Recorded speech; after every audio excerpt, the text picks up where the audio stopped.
Bonjour, je suis Fabrice Ancel, créateur de Link on Dev, société de conseil et réalisation dans le domaine de l'efficacité commerciale et du social selling.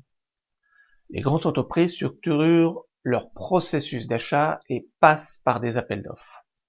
Bonne nouvelle, non? C'est probablement votre sentiment. Mais regardez cette vidéo pour affiner votre technique de réponse aux appels d'offres. D'abord, voici une checklist pour savoir si vous devez répondre à un appel d'offres ou laisser tomber. Vous allez donner des points. Pour commencer, donnez 3 points pour chaque réponse positive aux questions suivantes. Si vous ne savez pas, il faut mettre 0. Le niveau de confiance avec le client est-il élevé? Avez-vous déjà fait des affaires avec ce client? Avez-vous participé à l'élaboration de l'appel d'offres? Le client est-il satisfait de son fournisseur actuel? Y a-t-il un appel d'offres écrit avec un objectif clair et précis? Maintenant, vous allez mettre 2 points pour chaque réponse positive aux questions qui suivent. Connaissez-vous bien les membres de l'équipe de décision du client? L'appel d'offres correspond-il à votre stratégie commerciale? Participer à l'appel d'offres ouvrira-t-il de nouvelles opportunités dans le compte? Le client a-t-il exprimé oralement le besoin de changer de solution? Maintenant, vous allez mettre 1 point pour chaque réponse positive aux questions suivantes. Ce type de client est-il une cible intéressante? Connaissez-vous vos concurrents sur cette affaire? Avez-vous une bonne réputation en interne ou sur le marché? Le budget a-t-il été alloué pour ce projet? Pour continuer, vous allez enlever 2 points, cette fois, pour chaque réponse positive aux questions qui suivent. Vous devez passer par des intermédiaires. L'accès au décideur final est-il bloqué? La date de remise de la réponse est-elle irréaliste? Le client exprime-t-il des demandes irréalistes ou exorbitantes? Pour terminer, ne pas répondre oui à une des questions que je vais poser, c'est très mauvais signe. Avez-vous les ressources pour délivrer la solution si vous gagnez? Le client a-t-il les moyens de payer? Si le score final est inférieur à 10, il faut sans doute ne pas répondre.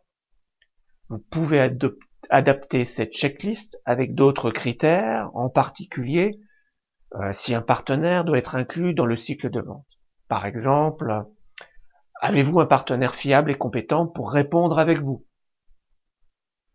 Le point important est d'évaluer vos critères de succès et les prérequis pour faire une réponse. Il faut savoir qu'un appel d'offres n'est pas un processus pour sélectionner un fournisseur. Alors, c'est quoi? C'est un processus pour éliminer des fournisseurs. Mais aussi, c'est une opportunité de se différencier. C'est un moyen également de perturber ou de stopper le cycle d'achat. C'est un pied dans la porte pour rencontrer l'acheteur et le responsable technique. C'est une entrée possible chez un nouveau prospect. Donc ce n'est pas un mécanisme pour sélectionner un fournisseur. C'est un moyen de définir des besoins et ils sont en général déterminés en l'absence des fournisseurs. Même si la pratique de l'appel d'offres augmente, la bonne nouvelle est que beaucoup de fournisseurs n'ont pas la méthodologie pour augmenter leurs chances de gagner. La plupart fournissent des réponses standards et échouent à répondre avec pertinence aux demandes pointues du client. C'est sur ces points qu'un commercial expérimenté peut faire la différence. Donc, quelle va être votre stratégie pour répondre aux appels d'offres? Maintenant que vous êtes sur le point de vous lancer, c'est le moment de décider si vous y participez ou pas. Pour aller plus avant, vous avez 2 options. La première, se retirer le plus tôt possible. Et la deuxième, répondre mais vous différencier des concurrents. Si vous ne pouvez pas vous différencier, vous perdez votre temps. Dans certains cas, annoncer que vous ne répondrez pas à l'appel d'offres peut être un facteur de différenciation plus efficace que de participer à la compétition. Par exemple, les prospects peuvent montrer leur intérêt et faire savoir qu'ils sont impatients de recevoir votre proposition. Si tel est le cas, vous devez récupérer les informations qui pourraient vous permettre d'obtenir la victoire. Si vous envisagez toujours de soumettre une réponse, vous avez besoin de savoir comment faire la différence. Voici quelques pistes pour vous différencier de la concurrence. Premièrement, soyez précis et exhaustif. De nombreuses réponses sont formalisées à la dernière minute et font l'impasse sur des questions ou des demandes importantes pour le client. Simplement, en traitant à fond tous les sujets et toutes les demandes, vous avez probablement la possibilité de vous démarquer. Deuxièmement, la réduction des coûts. Pensez comment vous pouvez réduire les coûts.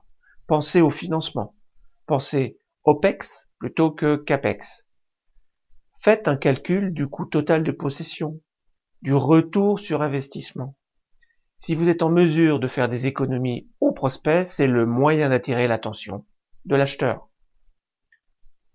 Troisièmement, les questions techniques. Faites votre étude. Le prospect est impressionné par le fournisseur qui soulève et répond des questions techniques importantes. Quatrièmement, soyez un leader d'opinion.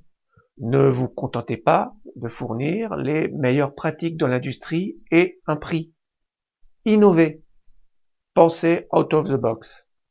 Si vous pouvez challenger le point de vue du prospect avec une meilleure solution qui permettra d'améliorer ses performances, vous capterez 100% de son attention. Quelle sera la réponse au prochain appel d'offres que vous recevrez?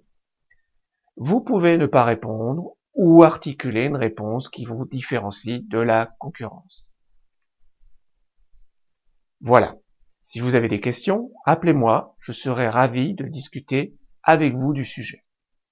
Et pour profiter gratuitement d'une consultation téléphonique, il suffit de m'écrire à l'adresse qui s'affiche.